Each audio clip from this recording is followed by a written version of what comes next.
ये last question और फिर खत्म करते हैं।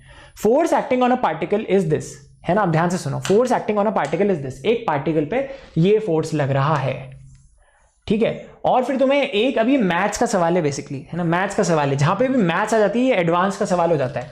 So this is an advance problem. अगर ये तुमसे नहीं होता है दिल छोटा मत करना, बट हम तुम्हें 2-3 तरीके से बता देंगे, ठीक है। कोऑर्डिनेट ज्योमेट्री जिसका अच्छा है उससे हो जाएगा एक कुछ सवाल। तो ये फोर्स लग रहा है, कुछ ऐसा होगा, ये फोर्स है ना, यहाँ पे 2 है, यहाँ पे 3 है, तो कुछ ऐसा फोर्स होगा, है ना, ऐसा। तो अगर फोर्स ऐसा लग रहा है तो इसका डिस्प्लेसमेंट अगर इसके परपेंडिकुलर होगा, है ना, मतलब अगर किसी बॉडी पे ऐसे फोर्स लग रहा है, किसी बॉडी पे ऐसे फोर्स लग रहा है, उसको तुम परपेंडिकुलरली ले जा रहे हो, उसका डिस्प्लेसमेंट इसके साथ नहीं करा रहे, तो वर्क डन 0 होगा ना। इसको ऐसे कराना पड़ेगा बेसिकली। अगर फोर्स वेक्टर ऐसे, तो लाइन ऐसे होनी पड़ेगी, लाइन ऐसे होनी पड़ेगी, ठीक है, समझ गए। ये इस लाइन के अबाउट, और ये लाइन ही निकालनी है तुम्हें, ये लाइन गिवन नहीं है, ये लाइन निकालनी है, इसमें के अननोन है, के अननोन है, ठीक है। तो पहले तो अपन ये लाइन ड्रॉ करते हैं, पहले तो अपन ये लाइन ड्रॉ करते हैं। लेट्स एक्चुअली इसका पोस्टमार्टम करते हैं इस लाइन का, है ना। तो ये लाइन क्या है, ये लाइन है तुम्हारी, और ट्रस्ट में ऐसे कराएंगे मजा आ जाएगा तुम्हें, है ना। ये लाइन है x अपॉन 5/k कांस्टेंट है ना, ऐसे लिख दिया, plus y upon 5/3 is equal to 1। इसको कहते हैं intercept form of a line. ये अगर तुमने x/2 y/3 ऐसे लिखा ना, तो मतलब x इंटरसेप्ट 3 होता है, y इंटरसेप्ट 2 होता है, और लाइन ड्रॉ हो गई ऐसे, है ना। ये होता है इंटरसेप्ट फॉर्म, ठीक है, समझे मेरी बात, ये होता है इंटरसेप्ट फॉर्म। तो मैंने उसको ऐसे लिख दिया, इसी फॉर्म में लिख दिया, और मेरे आंसर सारे पॉजिटिव ही हैं, तो थोड़ा आइडिया लो वहां से भी। तो ये वैसे लिख दिया, है ना। तो अगर मैंने वो लाइन ऐसे लिख दी, तो अब मैं क्या करूंगा, मैं बोलूंगा इसका y इंटरसेप्ट कितना है, 5/3। बेटा सुनो, ये है 5/3, और यार ये क्या है, 5/k, ये क्या है, 5/k, ठीक है। अब मैंने अपनी लाइन ड्रॉ कर दी, ये मेरी लाइन है, हाँ यू नो व्हाट हैपेंड, ठीक है, हाँ, गलतियां सुधार सकते हो आप इस पे। ओके, लाइफ में नहीं, समझ गए, क्लियर है। तो तुमने ये कर लिया। अब तुम्हें मैंने क्या बोला था, वेक्टर कुछ ऐसे लगना चाहिए, विजुअलाइज करोगे ना, ड्रॉ अच्छा करोगे ना, तो तुम भाई किंग हो, मैं बता रहा हूं, तुम किंग हो। ये फोर्स कुछ ऐसे लग रहा है, ये ऐसे, तो ये लाइन को तुम्हें इसके परपेंडिकुलर करना है, ठीक है, लाइन को इसके परपेंडिकुलर करना है। तो यार ये वाली लाइन है, ये लाइन है, लिख देता हूं यहाँ पे, ये वो लाइन है जो वहां पे लिखी है। अगर तुम्हें ये नहीं आता तो इंटरसेप्ट फॉर्म में भी कर सकते हो तुम, इंटरसेप्ट इंटरसेप्ट फॉर्म में तुम इसको कैसे इंटरप्रेट करते, इंटरसेप्ट फॉर्म में तुम इसको ऐसे इंटरप्रेट करते कि y is equals to -k/3, है ना, y is equals to mx -k/3 plus 5/3। हाँ, तो यार ये एक्चुअली बेटर है ऐसे करना, ठीक है। तो यार ये क्या होती है, स्लोप होती है, ये स्लोप ऑफ द लाइन होती है, स्लोप ऑफ द लाइन, और यार ये इंटरसेप्ट होती है। तो इसको मैं लिख देता हूं, slope of the line, and this is the y intercept, ठीक है, सी इज द y इंटरसेप्ट। जब तुम x को 0 रखोगे तो y इंटरसेप्ट ये होगा, है ना, समझे मेरी बात, समझदार हो। अब तुम्हें क्या करना है, तुम्हें बेसिकली इस ऑब्जेक्ट को ऐसे मूव करना है कि ये इसके परपेंडिकुलर ही रहे हमेशा, नो मैटर व्हाट, ये इसके परपेंडिकुलर ही रहे, ऐसे ही रहे। तो यार इसकी स्लोप क्या है, इसकी स्लोप तुमने बोल दी m, इसकी स्लोप तुमने बोल दी m, है ना, इसकी स्लोप तुमने बोल दी m लाइन। और अब फोर्स की भी स्लोप निकाल लो। तुम्हें पता होना चाहिए कि अगर दो लाइंस परपेंडिकुलर होती है ना, दो लाइंस अगर परपेंडिकुलर होती है तो m1 m2 is equal to -1, ये कोऑर्डिनेट ज्योमेट्री में सिखाया जाता है, बट मैं जानता हूं बहुतों को नहीं पता, है ना, तो मैं वैसे नहीं करने वाला। पहले वाला मेथड मेरा बिल्कुल बेसिक होगा, ठीक है, पहला वाला मेथड मेरा बिल्कुल बेसिक होगा। देखो, क्योंकि इसकी स्लोप निकाल सकता हूं मैं, ये फोर्स कैसे लग रहा है। जैसे एक ऑब्जेक्ट है, अब वही बॉल जो मैंने तुम्हें दिखाई थी, उस बॉल को मैं यहां पे रख देता हूं, उस बॉल को मैं यहां पे रख देता हूं, और उस पर फोर्सेज जो है बेटा, उस पर फोर्सेज ऐसे ना, देखो इस पे यहाँ पे 2 लग रहा है, यहाँ पे 3 लग रहा है, ऐसे है ना, यही है ना। तो नेट फोर्स कैसे लग रहा है वो मार्क कर लेते हैं, ठीक है, नेट फोर्स कैसे लग रहा है उसको मार्क कर लेते हैं।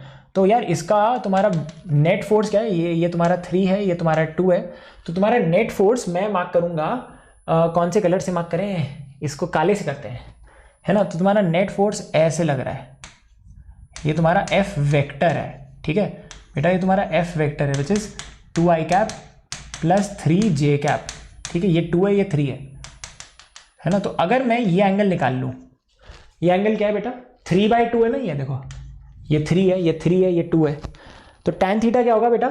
tan theta is equals to 2/3। अरे यार 3/2, 3/2 है ना, tan थीटा इज 3/2। अब तुम्हें क्या करना है, तुम्हें ये बोलना है कि फोर्स कहां लग रहा है, force acting on a particle is this, work done by the force is 0, है ना, when the particle is moved on this line. अगर तुम इस लाइन पे मूव करोगे तो वर्क डन 0 है, क्योंकि फोर्स इंटू डिस्प्लेसमेंट, है ना, फोर्स इंटू डिस्प्लेसमेंट, तो बेसिकली तुम बोलोगे force is perpendicular to displacement, तभी ये 0 आएगा dot product F dot D, तभी 0 आएगा जब डिस्प्लेसमेंट, समझे मेरी बात, तुम्हारा डिस्प्लेसमेंट ऐसे है वेक्टर और फोर्स ऐसे है, तभी 0 आएगा। क्लियर है? तभी 0 आएगा, सबसे पहली चीज, तभी 0 आएगा। क्लियर है?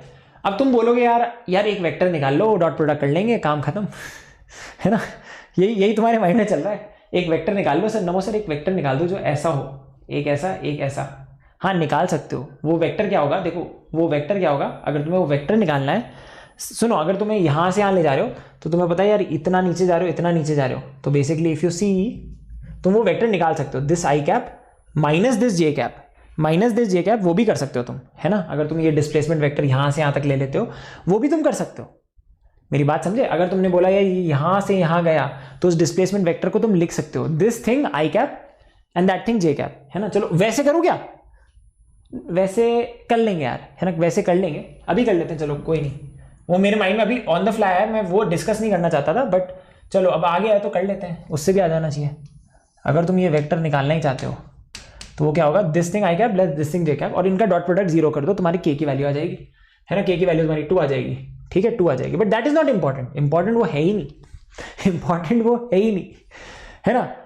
तो अब तुम्हें लाइन का वो पता है, slope of line and slope of force should be 0, should be -1, ठीक है। अब कोऑर्डिनेट ज्योमेट्री में इन मैथ तुम्हें पढ़ाया जाता है कि अगर दो लाइन है, एक की स्लोप m1 है और एक की स्लोप m2 है, ठीक है, 90 डिग्री पे, उसकी कंडीशन होती है m1 m2 is equals to -1। ये मेथड 2 है, पहले ही बता रहा हूँ, ये मेथड 2 है, मेथड 1 में बाद में करूंगा। मेथड 2 ये है कि अगर इन दोनों स्लोप की, तो बेसिकली इसकी स्लोप क्या है, इसकी स्लोप तुम्हें पता है -k/3, है ना, इसकी ये लाइन ले लो, ये फोर्स ले लो, ये तुम्हारे लिए लाइन हो जाएगा, ये तुम्हारे लिए फोर्स हो जाएगा, परपेंडिकुलर करना है ना दोनों को, तो इसकी स्लोप क्या है, -k/3, और इसकी स्लोप क्या है बेटा, tan theta with the positive x axis, इसकी स्लोप क्या होगी, tan थीटा, है ना। ये वेक्टर है, what is the angle that it makes with the slope, अगर ये एक लाइन होती है, एक लाइन ऑफ फोर्स होती है, लाइन ऑफ फोर्स, ये लाइन ऑफ फोर्स है, लाइन ऑफ फोर्स का क्या स्लोप है, लाइन ऑफ फोर्स का स्लोप है tan थीटा, ठीक है, because it makes angle of this, तो ये क्या हो जाएगा 3/2, ठीक है, तो ये हो जाएगा इंटू 3/2, ये हो जाएगा line of force is equals to -1। तो तुमने जैसे ये किया, ठक ठक के आ गया 2, फटाक से आ गया। एक तरीका मैं ऐसे करता, क्योंकि मुझे आता था, मुझे ये आता था, ये ज्यादा आसान है, ये लाइन ऑफ फोर्स निकाल लो, ये line of displacement along this line है, ये 0 होना चाहिए, मतलब ये -1 होना चाहिए, ये तो मैथ है। बट अगर तुम्हें मैथ नहीं आती तो कैसे करोगे, तो बेसिकली तुम्हें 2 पॉइंट पता है, 2 पॉइंट पता है, वेक्टर निकाल, ये कोऑर्डिनेट पता है ना तेरे को, ये कोऑर्डिनेट क्या है, ये कोऑर्डिनेट है तेरा 0 5/k, 0, और ये कोऑर्डिनेट क्या है 0, 5/3। तो तुम ये डिस्प्लेसमेंट वेक्टर निकाल लो, कोई सा भी, मतलब बड़ा हो छोटा हो, ऐसे ऐसे ले जाओगे, इतना ले जाओ, फर्क नहीं पड़ता ना, फर्क नहीं पड़ता, इतना ले जाओ या इतना ले जाओ, ये वेक्टर लिख दो, इनका डॉट प्रोडक्ट 0 कर दो, काम खत्म, के की वैल्यू उससे भी आ जाएगी तुम्हारी, है ना, के की वैल्यू उससे भी आ जाएगी। अब एक प्योर ज्योमेट्री वाला काम करते हैं, प्योर ज्योमेट्री वाला काम करते हैं, बोलते हैं कि यार ये परपेंडिकुलर ही है ना। अब फॉर एग्जांपल, अब मैं क्या बोलने वाला हूँ, ध्यान से सुनना, मैं बोल रहा हूँ, everyone please make a note of this, मैं बोल रहा हूँ कि यार अगर ये इसका डिस्प्लेसमेंट अलोंग दिस, ठीक है, और ये जो बॉडी है इस पे ये फोर्स लग रहा है, ठीक है, ये फोर्स लग रहा है, ये एंगल थीटा है ना, ये एंगल थीटा है, तो मैं बोल देता हूँ ये परपेंडिकुलर ही होगा, मैं ये बोल देता हूँ कि ये परपेंडिकुलर ही होगा, ठीक है, मैं बोल रहा हूँ ये परपेंडिकुलर ही होगा, ये थीटा होगा, तो ये 90 माइनस थीटा होगा बेटा, सुनो, ये 90 माइनस थीटा होगा, ये क्या होगा 90 माइनस थीटा, ये हो जाएगा 90 माइनस थीटा, तो ये क्या हो जाएगा वापस से थीटा, ये थीटा हो जाएगा, tan थीटा लगा, tan थीटा क्या था तुम्हारा, ऐसे भी कर सकते हो यार, तुम्हें ये m1 m2 -1 अगर तुम मैथ्स मतलब अगेन ज्योमेट्री लवर्स उनके लिए भी एक मेथड है। तो मैंने तुम्हें मल्टीपल मेथड बता दिए इस अच्छे से सवाल को करने के लिए, जिसको तुम वैसे छू नहीं सकते थे। ठीक है, अब देखो जनरली प्रॉब्लम ये होती है कि किताबों में ये सब नहीं होता यार। ये देखो ये 5/k हो गया, ये सारे नहीं होते, एक होता है जो सबसे गंदा वाला होता है ना। मेरा एक्सपीरियंस ये रहा है। 5/k, ये 5/k है, ये क्या है 5/3 है, ये 5/k है 5/3 है। चलो जल्दी से लिखो tan थीटा इसके लिए, 5/3 5/k है ना। तो इसके लिए tan थीटा लिखो, इस ट्राइंगल के लिए भी लिखो tan थीटा को। tan थीटा अगर ये परपेंडिकुलर होता will be equal to 5/k perpendicular upon base, क्योंकि थीटा ऐसे ना तो perpendicular upon base 5/k upon 5/3। ठीक है, तो ये कितना हो गया tan थीटा तुम्हें ऑलरेडी पता था 3/2 है ना, इज इक्वल्स टू ये देखो ये क्या हो गया 3/k, क्या आ गया 2, मेथड 2 मेथड 3 बता दिया है। ठीक है guys, I think that was about it, मजा आ गया। ठीक है, अब अलार्म लगा लो।